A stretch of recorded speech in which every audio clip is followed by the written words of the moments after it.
Free radical mechanism for addition or chain growth polymerization. आपण मागच्या व्हिडिओमध्ये पॉलिमरायझेशन रिॲक्शनचे जे 3 प्रकार पाहिले त्याच्यातला जो पहिला प्रकार होता तो होता ॲडिशन किंवा चेन ग्रोथ पॉलिमरायझेशन. याच्यामध्ये काय होत असते, मोनोमर जस्ट ॲड होत असते एकमेकामध्ये आणि बाय प्रॉडक्ट नाही राहत. जसं इथिन मॉलिक्युल्स आहे, तर एक इथिन दुसऱ्या इथिनला ॲड होईल, तिसरा इथिन मग या दोघांना ॲड होईल, असं करत करत ती चेन पुढं सर्कल, पण कुठलाही बाय प्रॉडक्ट बाहेर नाही पडणार. जस्ट मोनोमर्स एकमेकाला ॲड होत चालते, म्हणून त्याला ॲडिशन किंवा चेन ग्रोथ पॉलिमरायझेशन म्हटलं जातं. आता हे ज्या मेकॅनिझम थ्रू होते त्याला फ्री रॅडिकल मेकॅनिझम म्हटलं जातं. आता 3 स्टेप आहे याच्यामध्ये. पहिली आहे चेन इनिशिएशन. याच्यामध्ये एखादा परऑक्साईड घेतल्या जाते ॲज अ इनिशिएटर. चेनची सुरुवात करासाठी तुम्हाला एक कॅटलिस्ट पाहिजे, जो परऑक्साईड ग्रुपचा घेतला जाते. परऑक्साईडचा अर्थ होत असते 2 ऑक्सिजन एकमेकाला अटॅच असणे. तर हे 2 एक्झाम्पल दाखवले आहे इथं. असे दुसरे पण घेता येते. जसं हा बेन्झोइल परऑक्साईड आहे, हा ॲसिटिल परऑक्साईड आहे. तर आपण ॲसिटिल परऑक्साईड घेऊन हे मेकॅनिझम करणार आहोत. तर आता सुरुवात होते ॲसिटिल परऑक्साईड पासूनच. तर हा ॲसिटिल परऑक्साईड इथे दाखवला. आता मी थोडंसं झूम करतो म्हणजे याच्यात ॲक्च्युली बॉन्ड्स कसे ब्रेक होते ते लक्षात येईल. ठीक आहे, आता पहा, हा ॲसिटिल परऑक्साईड आहे. तर सुरुवातीला हा जो ऑक्सिजन ऑक्सिजन बॉन्ड आहे हा परऑक्साईड बॉन्ड आहे. 2 ऑक्सिजन एकमेकाला सिंगल बॉन्डनं जोडलेले असणे म्हणजे परऑक्साईड. तर हा परऑक्साईड बॉन्ड तुटते, याला होमोलिटिक फिशन म्हटलं जातं. आता बॉन्ड म्हणजे 2 इलेक्ट्रॉन.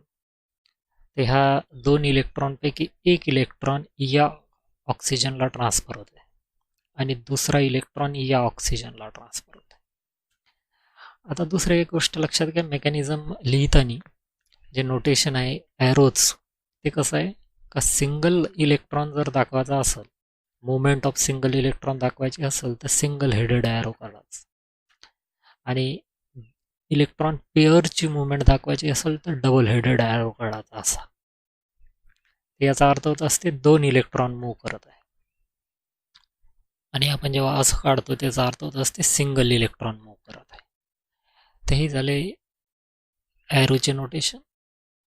तेही इम्पॉर्टंट आहे मेकॅनिझम काढताना. तर हा बॉन्ड तुटला, मग एक इलेक्ट्रॉन या ऑक्सिजनला ट्रान्सफर झाला, दुसरा इलेक्ट्रॉन या ऑक्सिजनला ट्रान्सफर झाला. तसं झाल्याबरोबर आपल्या जो या टाईपच्या दोन फ्री रॅडिकल तयार होऊन जाईल. ह्या ऑक्सिजनवर या बॉन्डमधून आलेला इलेक्ट्रॉन, असे आयडेंटिकल 2 फ्री रॅडिकल तयार होईल. हा जो सिंगल इलेक्ट्रॉन आहे त्यालाच फ्री रॅडिकल म्हटला जाते. फ्री रॅडिकल कुठला आहे? असा ग्रुप ज्याच्याजवळ एक सिंगल अनपेअर्ड इलेक्ट्रॉन आहे, तो फ्री रॅडिकल. फ्री रॅडिकल एकदम रिॲक्टिव्ह राहते कारण त्याच्याजवळ अनपेअर्ड इलेक्ट्रॉन आहे, जो पेअर होण्याचा प्रयत्न करतोय आणि त्याच्यासाठी मग तो रिॲक्ट होण्याचा प्रयत्न करतो. तर हा ॲसिटिल फ्री रॅडिकल तयार झाला. CH3CO म्हणजे acetyl group. Acetyl free radical तयार झाला. आता याच्यामध्ये पहा काय होते, हा CH3 आणि हा C डबल बॉन्ड हो, हा बॉन्ड तुटते. आता एक इलेक्ट्रॉन या सीवर ट्रान्सफर होऊन जाते, दुसरा इलेक्ट्रॉन इथं ट्रान्सफर होते या सी आणि ओच्या दरम्यान. आता या ऑक्सिजनवर एक इलेक्ट्रॉन आहे प्रेझेंट, तो सुद्धा इथं मूव्ह करतो. म्हणजे पहा, इथं 3 इलेक्ट्रॉन मूव्ह करत आहे. या बॉन्डमधला एक इलेक्ट्रॉन कार्बनवर जात आहे, दुसरा इलेक्ट्रॉन इथं येत आहे, आणि ऑक्सिजनवरचा हा इलेक्ट्रॉन इथं येत आहे. असं झाल्याबरोबर आता हा बॉन्ड तुटून जाईल आणि इथं डबल बॉन्ड येईल, हे CO2 तयार होऊन जाईल. हा बॉन्ड तुटला. आता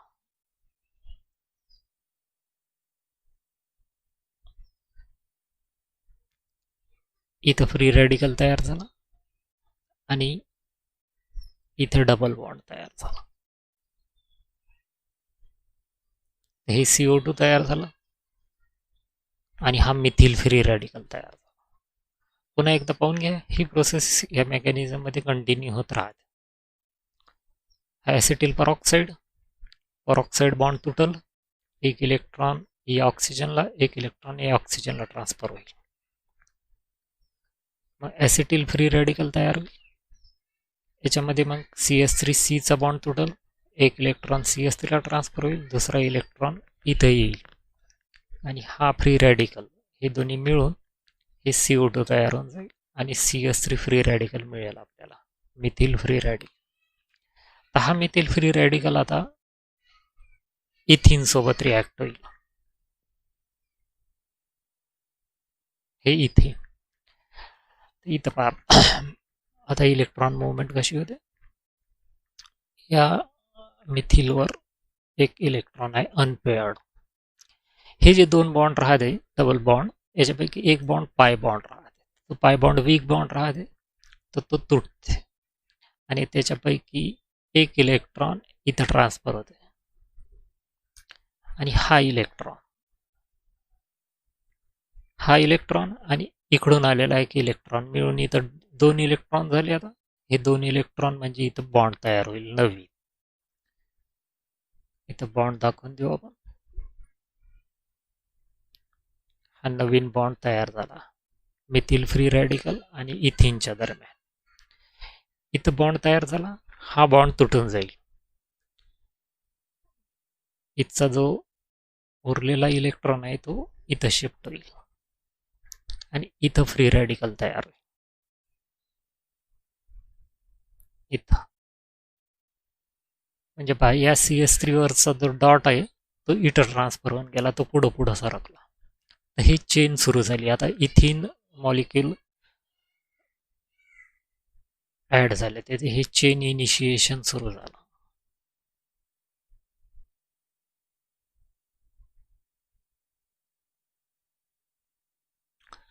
आता चेन प्रोपेगेशन.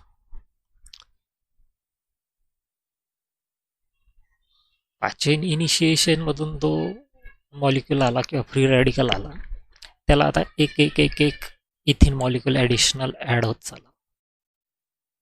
प्रोसेस तीच आहे. हा पाय बॉन्ड तुटल, एक इलेक्ट्रॉन इथे येईल,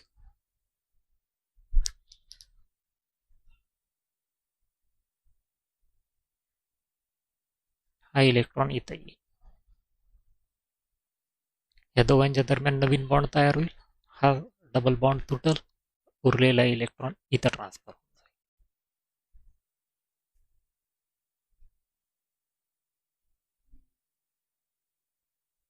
इथं नवीन बॉन्ड तयार झाला आणि रिॲक्टिव्ह एंड इथं सरकला.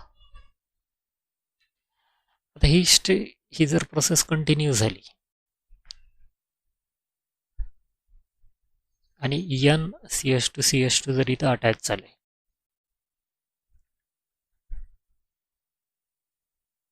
N इथिन मॉलिक्यूल जर याच्यामध्ये ऍड झाले, तर तुमच्याजवळ अशा टाईपचं मोठी चेन तयार होऊन जाईल. आता हे झूम इन करतो म्हणजे लक्षात येईल.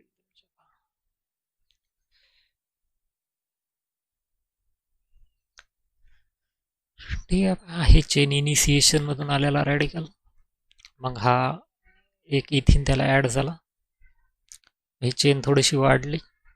आता ही चेन वाढत चालेल, एक एक एक एक इथिन मॉलिक्यूल ह्या रिॲक्टिव्ह एंडला ऍड होत चालेल.